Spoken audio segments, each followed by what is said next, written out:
সবাইকে আমন্ত্রণ জানাচ্ছি সংবাদপত্রের পর্যালোচনা ভিত্তিক পত্রিকার চোখে দেশ অনুষ্ঠানে।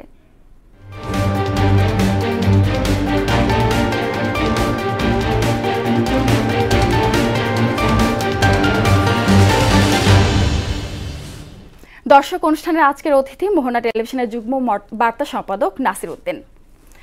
নাসির, আপনাকে স্টুডিওতে স্বাগত। প্রথমে আমরা দেখে নিব দেশের শীর্ষ দৈনিকগুলোর প্রথম শিরোনামগুলো।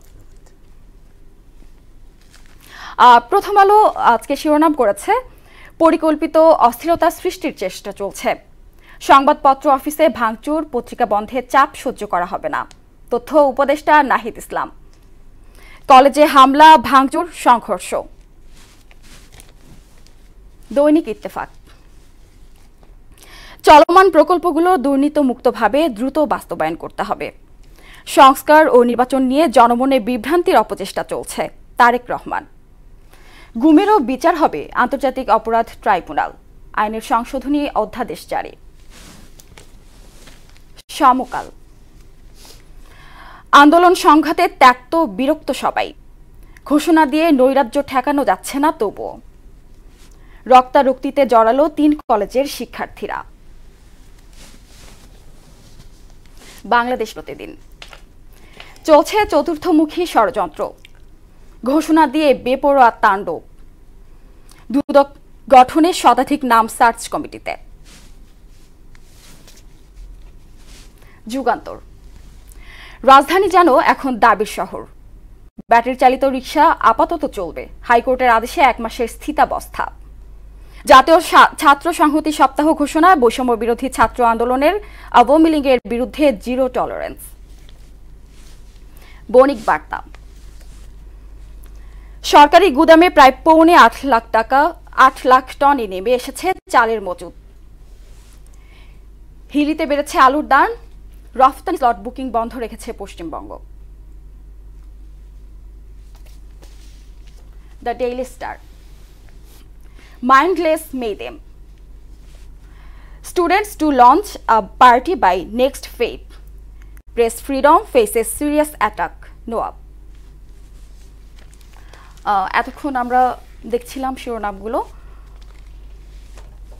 আমাদের যেটা গতকাল রবিবার থেকে শুরু করে বেশ কয়েকদিন ধরে আমরা যেটা দেখছি আমাদের আলোচনার ইস্যু, যে 3 কলেজের যে রক্তারক্তি, 3 কলেজের যে পাল্টাপাল্টি যে সংঘর্ষ, আমরা একটু এই বিষয়টা নিয়ে আলোচনা করব। যে সোহরাওয়ার্দী কলেজ এবং যে কবি নজরুল, এনারা তো একরকম আসলে ঘোষণা দিয়েই হামলা চালায়।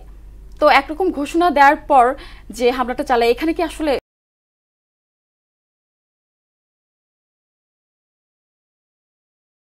মানে প্রশাসনের কোনো দায়ী ছিল কিনা? হ্যাঁ, আসলে দুটি ঘটনার ক্ষেত্রে, বিশেষ করে যখন মোল্লা কলেজ যখন হামলা চালালো কবি নজরুল এবং সোহরাওয়ার্দীর উপরে, সেদিন থেকেই তারা মেগা মানডে একটা কর্মসূচি ঘোষণা করেছে। তার মানে দাঁড়াচ্ছে যে বোঝা যাচ্ছিল যে সোমবারে দিনভর বিভিন্ন ধরনের অরাজকতা কিংবা এরকম সংঘর্ষ, পাল্টাপাল্টি, ধাওয়া পাল্টা দেওয়া হওয়ার শঙ্কা থাকেই। সেইটা চিন্তা করলে প্রশাসনের অবশ্যই উচিত ছিল বিষয়টাকে আমলে নেওয়া, যেহেতু রোববারে যে ঘটনাটা ঘটলো এরপরে খুব সহজেই বোঝাই যায় আসলে যে সোমবারে এই ধরনের ঘটনা ঘটার শঙ্কা আছে। এ ধরনের চিন্তা থেকে অবশ্যই পুলিশের, কিংবা আমরা এখন জানি যে সেনাবাহিনীও মাঠে থাকে, তারাও বিভিন্ন সংকটে কিংবা এই ধরনের সহিংসতা আন্দোলনের সময় তারা মাঠে গিয়ে সেটি শেষ না করা পর্যন্ত আসলে পরিস্থিতি নিয়ন্ত্রণে আসছে না। পুলিশের দ্বারা এই মুহূর্তে দেশের কোনো ধরনের যে সংকট যেগুলো হয়, সংকট বলতে আমি বড় সংকট না, এই ধরনের আন্দোলন যে কর্মসূচিগুলো দেওয়া হয় সেগুলো আসলে পুলিশ একার পক্ষে, আমি গত কয়েকদিনের যে ঘটনা প্রবাহ তাতে মনে হয়নি পুলিশ একার পক্ষে এই ঘটনাগুলোকে সামলানো সম্ভব। অবশ্যই প্রত্যেকটা ঘটনার ক্ষেত্রেই, বেশিরভাগ ঘটনার ক্ষেত্রে দেখেছি সেনাবাহিনীকে গিয়ে মাঠে নামতে হয় এবং তাদেরকে হস্তক্ষেপ না করা পর্যন্ত এই ঘটনাগুলো আসলে সুরাহা হয় না। সেই বিবেচনায় রাখলে আগে থেকেই তাদের প্রস্তুতি নেওয়া উচিত ছিল, এবং সেই প্রস্তুতি না নেওয়ার কারণে যে ঘটনা ঘটেছে সেটা তো দেখছেন, রক্তারক্তি এবং আহতরা মৃত্যুবরণের দিকে, যেটা কাকে একটা গুজব ছিল সারা দিনভরই যে বেশ কয়েকজন মারাও গিয়েছে, তবে সেটা এখনও পর্যন্ত গুজব, কারণ এটি কনফার্ম হওয়ার মতো কোনো সুযোগ নেই। সেই হিসাব করলে এই ধরনের রক্তারক্তি এড়ানো যেত যদি আপনি পুলিশের কথা বলছেন কিংবা সেনাবাহিনীর, আমরা দেখছিলাম যে তারা মাঠে থাকে, তাদের অবস্থান, সেনাবাহিনী আসলে তখনই যায় যখন তাদেরকে ডাকা হয় বা কল করা হয়, কিন্তু এই ধরনের পূর্ব ঘোষণা দিয়ে এক ধরনের সহিংসতার চিন্তা বা কিংবা নৈরাজ্যের চিন্তার ক্ষেত্রে পুলিশকেই সতর্ক থাকতে হয় যে তারা অবস্থান নিয়ে তারা যেন কেউ জড়ো হতে না পারে, জড়ো হওয়া ঠেকানো যেত, এবং সেইটাই উচিত ছিল। কারণ যে ঘটনা ঘটছে গত 2 থেকে 3 দিন রাজধানীতে, সারা দেশ তো বলা যায় রাজধানীতে, এটা আসলে এক্সট্রিম লেভেলের মানুষের জন্য ত্যক্ত বিরক্ত। এই যে একটা হেডলাইন দেখছি আমি, সমকালে আন্দোলন সংঘাতে ত্যক্ত বিরক্ত সবাই, সত্যিই তাই।